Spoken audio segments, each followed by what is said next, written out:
Ibinili ko pa pala ko yung vitamina para lumakas ang katawan ninyo. Ito, inay, oh. Bakit ho? Walang hiya ka. Suail, sumama ka sa kanila. Pumunta ka sa kanilang palasyo. Sinusuhulang kanila, tinatanggap mo naman. Anong klaseng tao ka? Binibigyan ka ng pera ng mga walang hiya? Binubulak ka sa mga regalong ito!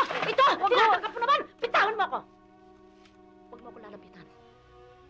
Pinagsasabihan kita. Para makuha ka nila, binibigyan ka lahat-lahat ng mga ito!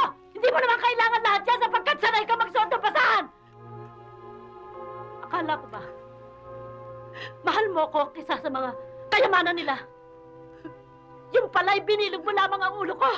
Ano naman ang nasa sa isip mo? Habang pinagpaparangalan nila kung ano ay pamamana nila, nakalokohan tumanggi sapagkat akong ina mo, magkakantaputot na araw at gabi! Sa paglalaba, hindi ko pa kayang ibigay sa'yo ang mga ito! Walang utang na loob!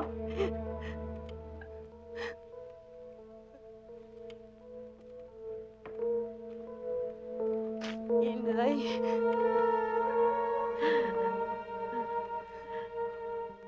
Kinuha ka naman nila sa akin. Inagaw ka naman nila. Nabili na ba nila ang iyong kaluluwa, anak? Inay. Wala naman ho talaga akong balak na iwanan ka at ipagpalit ka sa kanila.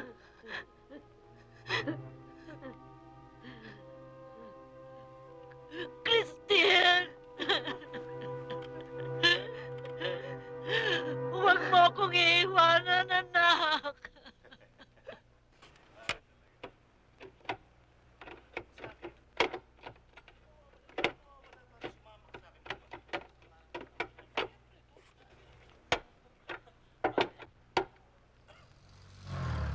Mama, sandali, sa tabi.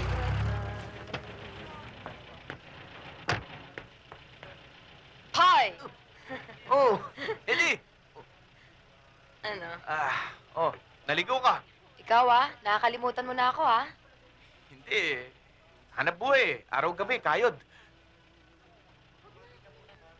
Kung imbis na yung jeep na yan ang kinakalikot mo, punta ka sa parlor mamaya. Madaling araw ang pasada eh. Saka hindi na ako magising yan eh. Wala naman tayong gagawin, Matutulog lang tayo.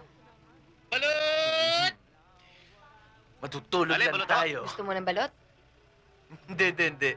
Balot! Ang sarap ng amoy mo, Amoy grasa. Paano? Mamaya, doon ka na maligo. Ano? Walang Indianan,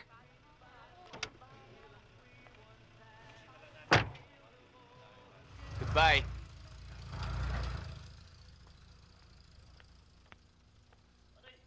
Ay, nako, Hedy. Tay, nag-overtime kayo? Totoo yata yung naririnig ko,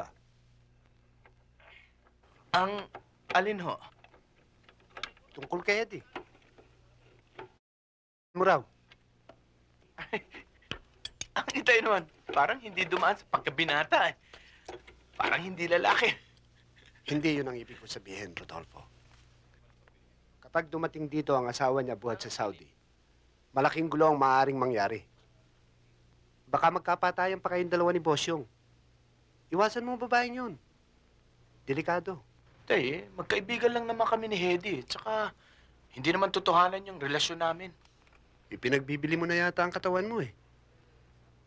Tay, sa maniwala kayo o hindi, ni isang kusing hindi ako tumatanggap kay Hedy. Naghahanap buhay ako, Tay. Nagpapatulo ako ng pawis. Nakapag-ipon na rin ako. Malaki na rin ang nalalagay ko sa bangko. Katunayan nga niyan, meron akong kukunin pwesto. Para naman umunlad tayo. Yung isang pwesto na parang motor repair shop. Tutulungan niyo ako dito, Itay. Ha?